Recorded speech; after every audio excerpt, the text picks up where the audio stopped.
Alors, notre point 2, la représentation du futur est liée à une perception culturelle de la temporalité. Donc, comme on l'a vu, en fait, c'est quelque chose de récent et de lié au développement des sociétés occidentales, la représentation du futur telle qu'on la conçoit. Mmh. En fait, nous, on a une manière de nous représenter le temps de façon linéaire, en partant du passé pour aller vers le futur avec le présent au milieu. Sauf que dans d'autres cultures, d'autres représentations du temps existent. Et imposer notre représentation de la temporalité, qui est loin d'être universelle, à un autre peuple, bah, ça a été utilisé notamment dans le cadre de la colonisation. Alors, il y a un livre que j'aime bien qui s'appelle The Indigenous Paleolithic of Western Hemisphere. Donc, c'est un Mmh. très très bon livre que je vous recommande. C'est une bonne synthèse à jour, je crois de 2021 ou 2022, des connaissances et problématiques sur la période paléolithique des continents américains qui aborde le sujet avec un angle décolonial par l'anthropologue métis Cree, Paulette Steves, et qui précise que ben, l'histoire, en l'occurrence ici la préhistoire, hein, puisque le livre aborde le paléolithique, a été souvent écrit par des universitaires qui ont eu peu ou pas d'expérience directe des cultures ou des visions du monde autochtone. Or, dans de nombreuses conceptions autochtones du monde, ben, il n'existe ni passé, ni présent, ni futur. Il y a que aujourd'hui. Mmh. Et le temps est circulaire. Par exemple, les ancêtres qui sont passés dans le monde des esprits font toujours partie du quotidien des groupes humains. Et ils ont une influence actuelle, mais aussi dans le futur. Ils résident dans les mêmes lieux que les vivants, ils ont laissé des traces matérielles qui sont encore utilisées, et leurs récits sont inscrits dans le même paysage que celui des générations actuelles et à venir. Et les activités, les traditions, les cérémonies sont définies selon des cycles immuables, le jour, la nuit, les saisons, les solstices, etc. Et d'ailleurs, on peut aller plus loin parce que c'est quelque chose qu'on l'on a également dans nos sociétés, qui mêle à la fois une forme de temporalité cyclique, on a par exemple les horaires de travail, le calendrier, les fêtes, etc., avec une conception linéaire de la temporalité passé, présent, futur. Dans l'un de mes livres de chevet, North America Before European Invasion, de l'anthropologue Alice Keogh, alors franchement, lisez-le, c'est une base incroyable, hein, c'est un travail de synthèse qui aborde chaque région de l'Amérique du Nord et leur culture de la OK. préhistoire au XVIIe siècle, et le tout en moins de 300 pages, donc il n'y a vraiment Oh aucune waouh! excuse. Waouh! Donc, donc dedans, on a un exemple de la tenue de Winter Counts, ou de contes d'hiver. Je vais vous montrer à quoi ça ressemble. Alors, je suis pas OK. sûr de la traduction en français, c'est une traduction maison. Donc, un Winter Count, c'est ça. Ah, je connais ça. Et du coup, les preuves D'accord. matérielles et l'histoire orale permettent de faire remonter cette pratique chez les nations des plaines à au moins le XVIIIe siècle. En fait, il s'agit de registres qui sont tenus sur des peaux de bison ou alors d'autres matériaux périssables, avec des marques et des dessins pour chaque événement marquant de l'histoire d'un groupe humain. Alors, du coup, sont ainsi consignés des batailles, la tenue de camp, des noms de figures importantes, la mort des chefs, les épidémies, les étés de sécheresse, les hivers rigoureux, etc. Et du coup, en fait, ça donne des sortes d'archives qui sont tenues parfois sur plus de 100 ans et qui sont utilisées comme des moyens mnémotechniques pour raconter l'histoire d'un groupe. Dans les Winter Counts, on remarque aussi que plus la colonisation progresse et plus les événements cycliques sont perturbés, avec par exemple des épidémies en dehors des saisons habituelles, des Mmh. déplacements forcés, des accumulations d'événements désastreux, ce genre de choses. Ça me rappelle aussi, je vais faire un petit aparté, les bâtons de comptage. Je ne sais pas si vous voyez ce que c'est un bâton de comptage. C'est un bâton pour compter? C'est un moyen, ouais, tout à fait, c'est bravo. En fait, ça c'est quelque chose qu'on retrouve Tranquille. un peu partout sur la planète, OK. depuis la préhistoire, jusqu'au XXe siècle, je Mmh. crois, dans quasiment toutes les cultures, du monde, où en fait, c'est un bâton où il y a des encoches qui sont faites Ah oui. pour se remémorer, soit des contes, soit compter des trucs, soit se remémorer des informations, importantes. Et ce type de bâton, en Sibérie, chez les chamans, je me rappelle plus de quel peuple, en fait, ça sert de repère où chaque encoche agit comme aide-mémoire pour raconter, dans un certain ordre, les différentes étapes d'un récit ou d'un mythe. Et ça, je trouve ça C'est fascinant. hyper génial. C'est génial. C'est absolument génial. Et là, pour le coup, ben, on a des preuves ethnographiques. Mais bah, si ça se trouve, dans le passé, il y a peut-être d'autres cultures ou à la préhistoire. Enfin, c'est un truc tout simple, tout bête. Ouais. Et c'est quand même dur à deviner le rôle du bâton, quoi. Bien sûr, ouais. Bah, de toute façon, en préhistoire, nous, on a déjà ce qu'on appelle le bâton percé, où en gros, c'est un bâton Mm, percé et personne ne sait à quoi ça sert. c'est Donc clair. c'est hyper intéressant. Je rebondis aussi sur le Plain Winter Kunst, où à Confluence, en ce moment, il y a une expo sur les épidémies. Et notamment, Oh. il y a un truc comme ça qui est exposé, c'est une version plutôt aztèque, je crois, il me semble, et où tu vois vraiment que tout d'un coup, ils sont malades. Ah ouais. Il y en a un, il est en train de cracher du sang, il a des trucs de lépreux, et puis après, il meurt. Et au milieu, tu vois des mecs en armure avec des guns qui sont dessinés. Et c'est vraiment hyper intéressant parce que tu vois vraiment la progression des Espagnols au fur et à mesure. C'est un codex. Sur le calendrier, ouais, c'est un codex, ouais. C'est hyper intéressant. Enfin bref, je te rends la Oh parole. non, mais t'inquiète, hein, on est là pour échanger. On est là pour Autre, discuter, hein. autre exemple, dans un article un peu ancien, qui est plus vieux que moi, qui date de 1990, Oh! le préhistorien Henri Petitjean Roger soulève un point intéressant sur la perception du temps, justement en Mésoamérique, mais surtout dans les Caraïbes précolombiennes. En fait, pour la période du contact et des problèmes de communication qui résultent de visions du monde entre des cultures différentes, il oppose un discours espagnol qui est situé sur le registre et le temps profane à celui des Taïnos, des Bahamas et des Grandes Antilles, qui se situeraient dans le temps du mythe. Alors pour ça, en fait, il se base sur l'ethnologie et sur les informations très parcellaires des quelques sources écrites. Alors il n'y en a pas 50 hein, sur le contact avec les Taïnos. Je rappelle qu'il y a les textes de Bartolomeo de Las Casas, qui Mmh. inclut sa retranscription du journal de Christophe Colomb, et une traduction italienne du texte du moine Ramon Pane. Et c'est tout. Et d'ailleurs, je vais me permettre un nouvel aparté avec une anecdote que vous jugerez à quel point c'est amusant ou pas. OK, vas-y. En fait, il y a une romancière qui vient de sortir un livre de fiction sur les Taïnos, donc une sorte de roman OK. historique. Alors, j'ai lu que le résumé. En gros, j'exagère à peine. C'est une histoire d'amour entre une chamane, c'est noté comme ça hein, dans le Oh là résumé, là. excusez-moi, une OK. chamane taïno du nom de Taïna, donc oui, ça va pas chercher très très loin, Waouh! qui est amoureuse d'un Espagnol qui faisait partie du premier voyage de Christophe Colomb. Et cet Espagnol, Diego, je crois qu'il s'appelle, il découvre que ce peuple n'est pas constitué de sauvages, mais qu'ils vivent en symbiose et en harmonie avec la Avec nature, la nature, bah contrairement ouais, Waouh! aux Espagnols qui apportent la violence et la les destruction. salauds. Elle a pas réécrit Pocahontas? Alors attends, parce que le roman, il a l'air de se vouloir réaliste et Ah prend le oui. contre-pied des récits coloniaux, mais aussi des histoires un peu à la Pocahontas. Même si je suis d'accord avec toi, en fait, je comprends pas pourquoi en lisant le résumé. Ça s'appelle comment ce bouquin? Il s'appelle Sauvagerie au pluriel. Mmh. Alors, je pense que l'objectif en soi, il est louable, mais on peut quand même craindre une avalanche de clichés. Mais du coup, je me Mmh. suis interrogé, parce que en vrai, si c'est bien fait et que c'est bien sourcé, ça peut être un bon roman. Et dans le doute, bah, j'ai pas acheté le livre, j'attendrai de le lire gratuitement. Mais, mais j'ai lu des interviews de l'autrice. Et là, dans ces interviews, elle parle de ses sources.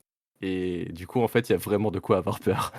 Ah merde, Aïe, aïe, aïe, aïe, c'était aïe. pas Ramon Pané? C'était En fait, Eh, elle mentionne pas du tout l'archéologie qui pourtant nous a apporté énormément de connaissances sur les populations autochtones des Caraïbes. Mais elle a dit qu'elle a lu tous les ouvrages écrits par les Espagnols de l'époque. Alors ça peut Mmh. paraître impressionnant dit comme ça, mais comme je vous ai dit, il y a que 2 bouquins en Ah oui? fait. Il y a que celui de Las Casas qui, même s'il est très utile historiquement parlant, véhicule de manière assez précoce les clichés du mythe du bon sauvage, mais aussi des infos qui sont contredites depuis par la recherche contemporaine. Et le deuxième livre, du coup, c'est celui de Ramon Pane, qui, s'il a une vraie valeur ethnographique, nécessite quand même une bonne prise de recul pour en tirer quoi que ce soit, pour en faire de la fiction, je pense. Mais du coup, sans se baser sur des travaux anthropologiques et archéologiques récents, ben, il faut s'attendre au pire recyclage de 500 ans de clichés, je pense. Et ouais. Alors par contre, je peux faire une promesse, c'est que si je chope le livre, je veux bien me Critique. dévouer pour en faire Ah, une critique. Et Ah, à ça, mon c'est avis, c'est bien ce bien. sera... en faire une critique. Bah, écoute, Franchement, tu me dis quand c'est. c'est ton anniversaire, tu me redonnes les références et je te l'offre. c'est le 15 mars, c'est très bientôt. Alors, Ah franchement, garde ton argent. Ça coûte Oh, quand même t'inquiète. 21 balles. Hein. Ouais, parce que je pense que ça va être une excellente occasion en fait de démonter calmement des clichés.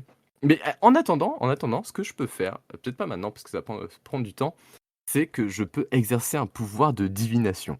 Oh. Sans avoir rien lu du roman, actuellement, je suis persuadé que je peux prévoir presque 100% de ces clichés. Ah ouais. En vrai, j'ai très envie de Franchement, faire ça. vas-y, j'ai envie. J'ai très envie de me faire une Donne-nous au moins démonstration. 3-4 Un clichés, petit tu vois. pronostic. Non. Franchement, je préparerai ça, mais j'ai très envie de faire la démonstration. Non, bah, au moins, franchement, moi j'ai trop envie que tu sois. Ok, Je veux la un ou vision du deux, futur. allez, Ah ok. ouais. Un ou deux, Je- 3, les alors, 3 majeurs. Les 3 majeurs. alors, Toujours une 3 trilogie. majeurs, je me concentre. Dedans, et c'est quasi sûr à 100%. Et je rappelle aux téléspectateurs, aux auditeurs, aux auditrices que j'ai pas lu le livre, mais je suis persuadé que les Taïnos seront un peuple pacifique qui ne connaît pas la guerre et qui subit les raids des terribles Kalinago qui doivent être appelés Caribes. Je suis sûr aussi qu'ils sont appelés Caribes dans le livre. Ou Caniba, ou Cannibal. À mon avis, ça va être un truc comme ça. Ok. Dedans, Merci parce que grâce à toi, j'ai les refs en fait. Hein. t'as les rêves de... De tout ce que tu racontes. Ah oui, parce que j'ai merci. ces anciennes chroniques en tête, donc je capte ce que tu veux dire. Merci. Bah ça, en vrai, c'est les clichés de. En vrai, y a pas... Le secret, c'est que c'est les clichés de Bartholoméo de Las Casas. Bah oui, c'est ça, mais. C'est vraiment ça. Et de Christophe Colomb. Ah oui, si. Je pense que dedans, les Taïnos vont être décrits comme beaux, élancés, athlétiques, pas de très grande taille, mais genre qui sont. Tu vois, une sorte d'uniformité de beau corps ou de choses comme ça. Ok. Et troisième cliché. Enfin, le problème, c'est que du coup, je passe tellement du temps à démonter les clichés que c'est compliqué d'essayer de remonter les clichés. De prévoir les Ah, potentiels si. clichés. Ok, autre chose. Vas-y. Je pense que ça va être en mode un peu. Ça va être dans la nature. Un peu, tu vois, comme quand tu vois les sociétés amazoniennes, de la forêt amazonienne actuelle. Ouais. Ouais. Ça, Ok. c'est un cliché assez intéressant. Un- Il y a un auteur, un journaliste que j'aime bien qui s'appelle Charles Mann, qui appelle ça l'erreur de Holmberg. Oui, l'erreur de Holmberg, je crois. Et c'est Ok. trop intéressant comme truc. C'est en fait la manière dont on se représente les populations autochtones. En fait, on a l'impression, enfin, c'est pas une impression, c'est genre. L'image un peu populaire, c'est que on les voit comme si elles étaient éternellement bloquées dans un passé constant, en fait. Tu vois que leur temps n'évolue pas. Alors qu'au final, Ouais. ce qu'on voit, c'est genre l'aboutissement d'une succession d'événements qui fait que des populations se retrouvent, par exemple, isolées. Et c'est et une succession d'événements qui est due à la colonisation, en fait. Et c'est assez intéressant à se rendre compte. C'est vraiment flippant, hein. Du coup, en fait, tu vois que des populations qui sont presque réduites à l'état de reliques et qui sont obligées de survivre dans la nature, Ouais, dans la alors nature, ouais. qu'avant, elles avaient des champs, des C'était routes. florissante. C'est ça, Une technologie avancée. une technologie avancée, des aliens. Les aliens, voilà. Quand les aliens vont revenir, ils vont pas être contents. Hein. J'ai Ah, vu tout ce qu'ils ont fait pour les Mayas, franchement. quand les prédateurs vont revenir, ils vont leur demander bon alors, nos aliens, ils sont où pour qu'on s'entraîne et qu'ils vont voir qu'ils sont plus là. Donc voilà, Ah, mes bordel. prédictions, je pense qu'elles vont être, à mon avis, elles vont être justes. Je suis sûr à quasi 100%, quasi 100% qu'on va avoir des trucs comme ça. Eh ben, je suis bien curieux. Moi, j'aimerais Mais rebondir sur un truc. Je sais pas si tu m'autoriserais. Ouais, Parce que je vais repartir sur le Plain Winter Count et sur la notion de temporalité vas-y. de Après, il faudrait certains que je peuples. revienne aussi sur Henri Petit-Jean-Roger, que j'ai toujours pas fini. Ok, ça marche. Pardon, vas-y, Non, parce que vas-y. je vais encore parler une fois de plus de mon expérience, mais c'est vrai que Yes. dans nos sociétés judéo-chrétiennes, il y a toujours cette idée il y a un fait, il se produit une fois et après on avance. Tu vois, quand tu Hmm. regardes la Bible, c'est genre, il y a la création, puis après il y a ci, puis après il y a ça, puis après il y a ça, puis après il y a ça. Et c'est vrai que Jean-Luc Lequelec, qui est un ethnologue, du coup, qui étudie beaucoup les mythes, explique la chose suivante, c'est que dans beaucoup de cultures, certains rites doivent être refaits pour pouvoir renouveler. Le monde n'est pas créé une seule fois, il est créé systématiquement via différents rituels qui sont pratiqués par les populations. Et c'est vrai que c'est une manière très occidentale de se dire, bon voilà, c'est fait, et maintenant on avance et on va vers forcément le mieux, le plus haut, le plus ça, etc. Il y a moins cette Hmm. notion de cycle et de rituel. C'est clair. Notamment ce que dit Le Québec, c'est que dans le cadre de l'art pariétal au Paléolithique, il y a une potentialité pour que peut-être les dessins dans les grottes soient faits dans ces buts de rituel de renouveler une part de la nature. On peut être Ah bah d'accord ou ouais, non avec, moi je suis pas ouais. 100% d'accord, mais l'idée est L'idée intéressante, je est trouve. bonne, ouais, c'est clair. Ouais. Du coup, à moins que Charles, tu voulais dire quelque chose? Non, non, mais ouais, enfin, j'allais dire, moi je pense qu'on pourrait aussi étendre, en fait, cette représentation de donc continuité, c'est vraiment sur toutes les religions qui se basent vraiment sur l'Ancien Testament, mais pas que, Ouais, parce sur que le livre, enfin, ouais. il y a aussi, si on pense aux croyances vikings aussi, il y a un peu ça de ce côté de tu arrives sur Terre, tu vis ta vie, tu meurs, tu vas au Valhalla, et puis après tu attends le Ragnarok, la fin du monde, et Ouais, qui est c'est vrai. peu ou prou les mêmes représentations que tu peux avoir dans les croyances de l'Ancien Testament, que tu as ta vie, enfin l'avant la vie où il y a Dieu qui crée quelque chose, Ouais. et puis après tu as une continuité, et la fin où tu meurs et tu vas au paradis Mm. jusqu'au jugement dernier. Et c'est vrai qu'on n'a pas cette représentation, en tous les cas, du temps cyclique. Après, à ceci près, dans les traditions scandinaves, en tout cas d'après ce que explique Snorri Sturluson, t'as quand même une notion de cycle où normalement, si je ne m'abuse, avec mes vagues souvenirs, à la fin du Ragnarok, ça recommence. Normalement, oui, je crois que Il me c'est semble. Donc du ça. coup, c'est rigolo parce que t'as un peu les deux en un où effectivement tu meurs, t'attends, puis après t'as le jugement dernier, sauf que bah, c'est Ah. pas fini et ça recommence complètement derrière. Là où dans les sociétés judéo-chrétiennes, ouais, une fois que c'est fini, finito les petits Ouais, quoi. Hmm. ça, c'est ouais, Lucifer a gagné, et ensuite nous donne des gens qui n'arrivent pas à choisir entre un prénom entre Jean, Charles et Roger. Et donc du coup, toi tu venais de parler de Petit Henri, c'est ça? J'ai pas compris. Non, non, non, c'était en fait, c'est, un auteur, ben, enfin, c'est l'anecdote que j'ai commencé, après je suis parti Ah ok, sur, pardon. en fait, enfin, j'ai pas tant bien construit que ça, ma C'est complètement décousu ça, Nico, tu n'as pas honte? Ah, voilà. Du coup, ouais, donc Henri Mon jeu de mots que. Petit-Jean-Roger qui est préhistorien, spécialiste des Antilles. Donc en Mhm. fait, il se base sur les recherches de Claude Lévi-Strauss, heu, touc touc touc, pour dire que, ben, dans la pensée taïno, en fait, se réfère constamment au mythe et à, son temps si particulier puisque, en fait, les événements qui sont, censés se dérouler à un moment du temps forment aussi une structure permanente qui se rapporte simultanément, ben, au passé, au présent et au futur. Et cette façon d'appréhender la durée, ben, induit une notion de temps qui n'est pas du tout compatible avec, celle des Européens. Le temps, qui se répète de manière cyclique, avec des séquences qui se ressemblent ou reviennent, fait que la connaissance du passé conduit à celle du futur. Et c'est aussi pourquoi, par exemple, dans les chroniques, aztèques, les événements sont rapportés tantôt au passé, tantôt au futur, sous la forme de prophéties. En fait, la prophétie et l'histoire se mêlent, ce sont exactement les mêmes choses. La prophétie est enracinée dans le passé puisque le temps se répète. Et si on se Ok. place du point de vue du contact, dans la conception taïno d'un temps circulaire, la venue d'étrangers, c'est pas quelque chose de surprenant ni d'exceptionnel. En fait, c'est même quelque chose de normal et d'attendu, puisque c'est déjà arrivé dans le passé. Et donc, on est dans l'attente que ce type d'événement se reproduise à l'avenir. Alors quand je dis que c'est arrivé dans le passé, c'est que l'arrivée d'étrangers, ça peut être ben, des raids ennemis, ça peut être la venue de marchands, ça peut être des Espagnols pilleurs de richesses, ça peut être tout ça en fait.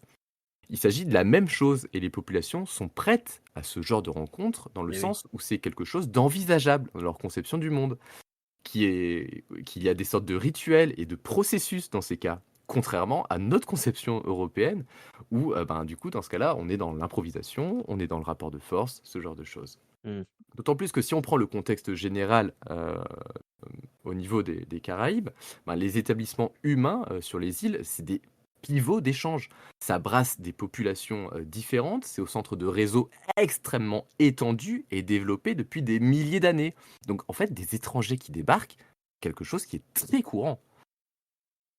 Et pour creuser un peu tout ça, je vous recommande, je vous mettrai en lien un article de l'anthropologue, Jeffrey Anderson à propos de la conception traditionnelle du temps et de la temporalité chez les Arapaho du Nord, donc c'est une nation des plaines d'origine algonquienne, OK. et l'impact de la colonisation sur leur conception du temps. Alors ça reprend un peu des principes qu'on a évoqués, et pareil que tu as évoqué Marc, c'est vrai que j'ai oublié de citer Jean-Loïc Lequelec, mais il aurait eu tout à fait sa place, T'inquiète, hein, dans ce point. Mais en fait, ça permet d'aller encore plus loin. Donc alors malheureusement, c'est une étude qui fait 34 pages, donc ça prendrait une chronique entière juste pour en parler correctement. Donc faut que je mettrai juste ça en biblio. Donc voilà, est-ce que vous avez d'autres idées de conception du temps, ben, différentes de la manière dont nous on l'envisage? On en a un peu parlé, mais On si a un si peu vous avez parlé, c'est vrai, au milieu de ton intervention. Moi, là, comme ça, j'en ai pas qui me viennent. C'est vrai que j'avais en tête les deux que j'ai cités vis-à-vis des notions de mythes, etc. Mais non, toi, Charles, tu as des.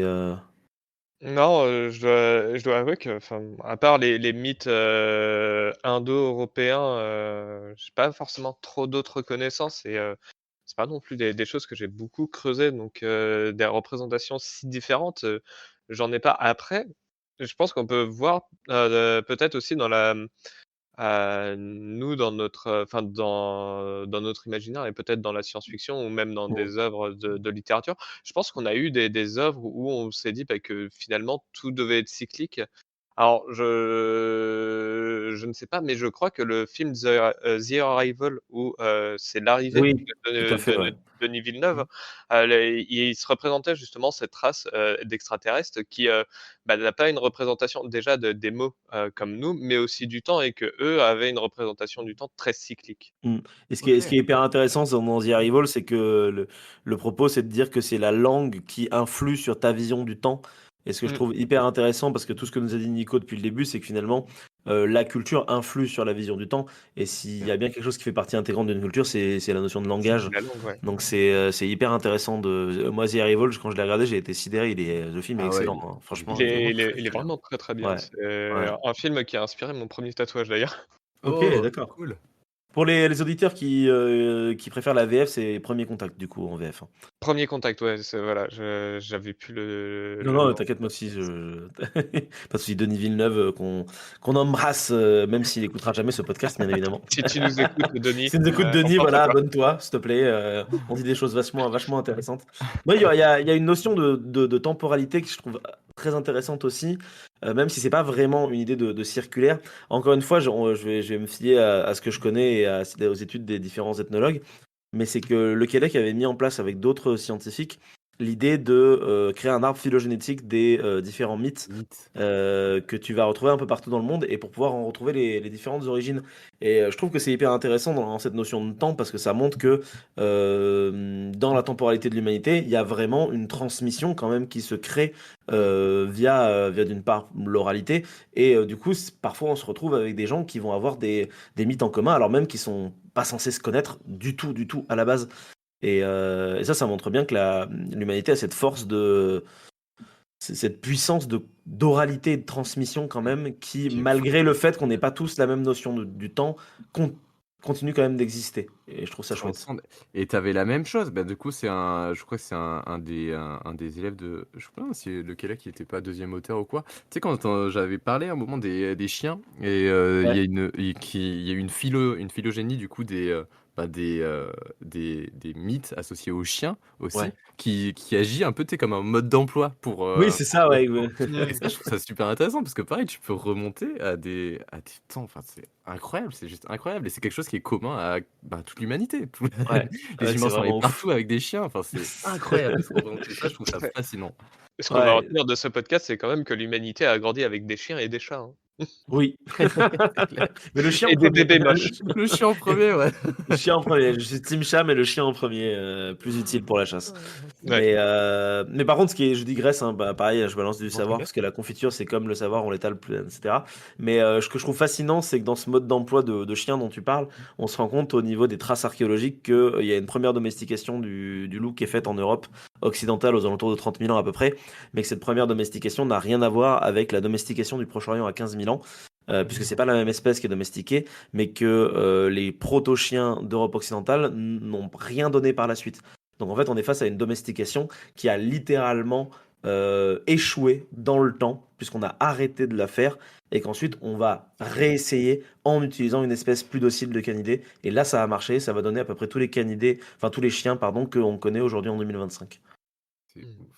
Donc je trouve ça fascinant. Les mecs ont essayé une première fois et après il y a d'autres gens. Est-ce que c'est les mêmes ou pas? On sait pas en fait. On Parce sait pas, et puis avec les toutes ces périodes, transmissions, c'est est-ce que clair. c'est deux groupes différents qui ont essayé la même chose en même moment Ouais. ou est-ce que c'est la transmission de gars qui ont dit hey, il y a des mecs là-bas, ils ont essayé ça, peut-être qu'on pourrait essayer avec ce chien qui est ici.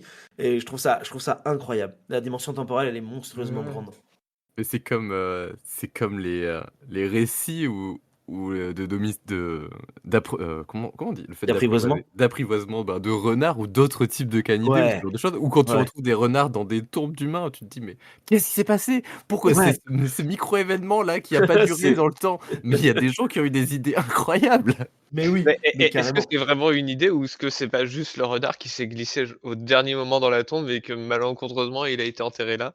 Non, non, alors pour le coup, tu as au moins 2 tombes, tu en as une qui est au Proche-Orient et une qui est, en Amérique du Sud, mais je sais plus du tout, je sais plus du tout en détail, mais où tu peux associer des sépultures humaines à des renards, OK. ce serait volontaire. En tout cas, c'est dans la même Mm. couche, stratigraphique. Donc ça veut dire que ça a été enterré plus ou moins en même temps, à peut-être, quelques années Ouais. près. Peut-être qu'après on n'exclut pas, oui, qu'il y a un renard qui est creusé à ce moment-là et qui et qu'il soit mort, mais ouais, mais du coup, c'est assez Mais intéressant. c'est ça qui est J'ai dit passionnant C'est ça qui est dans, passionnant, ouais. dans la j'ai notion de dit la temporalité où tu vas. Moi, j'adore les micro-événements comme ça où tu vas avoir parfois, genre, moi, je pense à un site, c'est Donny Vesnovice en République tchèque où les mecs ont inventé la poterie 27 000 ans plus tôt, quoi. Ah Euh, ouais. et c'est dingue. Les gars ont des fours de poterie néolithique, mais c'était il y a 27 000 ans alors que le néolithique, c'est 10 000 ans.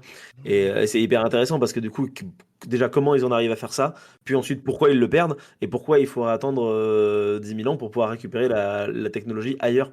Ouais, C'est que ouais. des points de détail qui En sont en fait, carrément. hyper, hyper tu sais intéressants. tu sais, c'est le même souci. En fait, on a une représentation linéaire Linéaire, de que la pas du technique, tout. alors que pas du tout. En fait, Non, c'est une, c'est une vision spatiale il faut se ouais, représenter. Les c'est une tec oscillation en fait. avec C'est des comme un marges d'erreur. électrocardiogramme, c'est ça. T'as des gens, des fois, ils ont besoin d'une technologie à un instant T, et Clairement. après, ils en ont plus besoin et ils la perdent. Et donc, du coup, ils arrêtent Ouais, de la ouais. transmettre. La Mais théorie de Donny Vesnovice, c'est que les gars sont des proto-sédentaires, que visiblement, ils avaient assez de ressources, donc ils se sont arrêtés, et du coup, forcément, ils ont expérimenté des trucs. Et après, au néolithique, les gens sont par définition sédentaires, et donc, du coup, vont expérimenter aussi l'argile, et du coup, là, pour le coup, vu qu'on va rester sédentaire, ça va rester. Et encore une fois, le néolithique, c'est pas universel. Enfin, Non, du tout. c'est Il y a la encore ouais, des non, gens non. aujourd'hui qui sont civilisation et tout nomades, ça. donc C'est pour ça. Je pense que c'est bien, ouais, d'avoir une vision un peu spatiale et du coup, ça rejoint Mais vachement pareil, le je sujet. me C'est trop permets bien. de rebondir oui. sur Oui, ça, pardon, Charles, vas-y. on a aussi, le coup de, en fait, moi j'ai une thèse autour de l'innovation et Ouais. en fait, dans l'innovation, on parle aussi beaucoup du moment, en fait, pour lancer ton idée, pour la partir parce qu'il y a beaucoup d'innovations qui, on dit: «Bah, ouais, en fait, c'est sorti, mais 20 ans trop tôt, c'est tombé dans les placards» et pour moi, le meilleur exemple pour ça, c'est la réalité virtuelle. La réalité virtuelle, Mmh, c'est Mmh. vraiment quelque chose de pas, ré si récent que ça. Je crois que OK. le 1er dispositif vraiment de réalité virtuelle doit dater de 1920, enfin quelque chose dans le genre. Ah ouais? Ah ouais? Ouais, ouais, non, mais alors c'est pas réalité virtuelle comme on s'entendrait, mais Ouais. on tu déjà le côté de t'immerger complètement, en fait, d'avoir une Waouh. Ouais, projection bien sûr. quasiment complète autour de toi et après il a fallu attendre, je crois que c'est, 1950 ou 1970, Mmh. alors faudrait Ah que je ouais. vérifie, mais tu as ce dispositif-là qui est très impressionnant, qui s'appelle l'épée de Damoclès. Pourquoi OK. ça s'appelle comme ça? C'est parce que tu as vraiment en fait tout au-dessus de toi, tout un dispositif électrique pour te diffuser en fait, bah, comme dans un vrai casque de réalité virtuelle et tu as cette impression d'avoir une épée de Damoclès au-dessus de toi. Mais vraiment tu as ce Mmh. côté de, bah, l'innovation elle est Ah, elle est arrivée trop tôt et du coup, Ouais. bah, ça, on n'a pas enfin, moi, je me représente très bien d'avoir étudié l'innovation récente que, bah, ouais, tu peux avoir des innovations, tu as la bonne idée à un moment, mais cette bonne idée ne correspond pas, en fait, à Ouais, ton environnement culturel ou même à répondre à tes enjeux, enfin, aux enjeux de ton environnement et du coup, bien au sûr. néolithique, bah, ça peut être, bah, en effet, ils ont inventé la poterie parce que, bah, ils ont eu la bonne idée de Mmh. conserver de la viande, des aliments, Ouais, ça dans répondait à un enjeu de l'époque, quoi. ouais, c'est ça et puis à un moment, bah, il y a eu moins de ressources, à cet endroit-là et ils sont revenus à des savoir-faire qu'ils maîtrisaient et qui étaient beaucoup plus sur, bah, d'être, nomades et Ah ouais, d'abandonner la poterie Complètement, sur ouais, comme, complètement. l'erreur de Holmberg, hein, quand Oui, voilà, c'est ça. les civilisations Que sont pas que fixes. comme tu viens de dire. Mais Hitler, je c'est trouve ça exactement hyper passionnant ces histoires c'est très de intéressant. d'innovation. Parce que souvent on a l'impression il y a des inventions qui sont récentes alors qu'en fait elles le sont pas du tout. C'est Mmh. juste on l'a oublié et notamment j'ai un truc qui me vient de popper à l'esprit. Mais pour vous le cinéma c'est inventé quand techniquement? C'est Le les frères concept? Lumière, C'est non, les c'est pas frères Lumière, ouais, c'est Bah, assez, normalement, c'est les frères Lumière, on est tous d'accord avec ça. Ils ont inventé le cinématographe. Mais en fait, le ouais. concept même du principe du cinéma, à savoir d'avoir 24 images en une seule seconde, donc en fait d'avoir du découpage image par image, bah en fait ça date du Paléolithique. mais OK. non. Puisqu'en fait, quand tu vas dans une grotte, tu vas pas avoir 24 images en une seule seconde parce que c'est impossible techniquement parlant.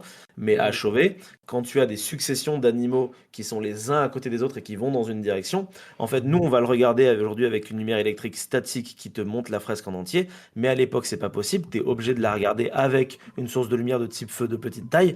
Donc ça veut dire que quand tu passes devant, tu as une notion de mouvement qui rentre en ligne de compte. Ce qui fait que c'est Mmh. techniquement une forme de proto-cinéma, mais réalisé il y a 36 000 ans. Waouh!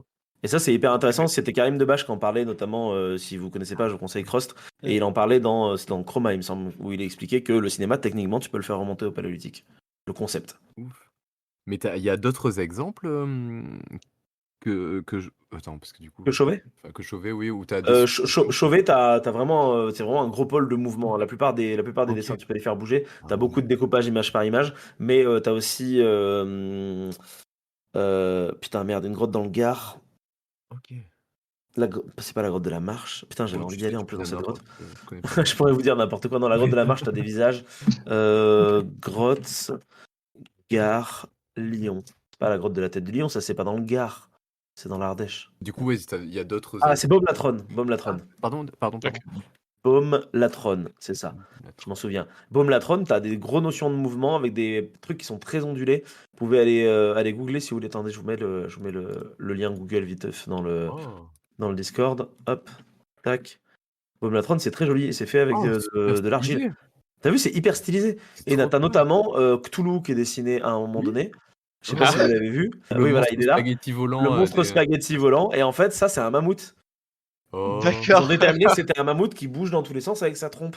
Et donc, du coup, c'est Ah! vraiment un principe de découpage image par image. T'as les lions qui sont en train de le faire chier autour.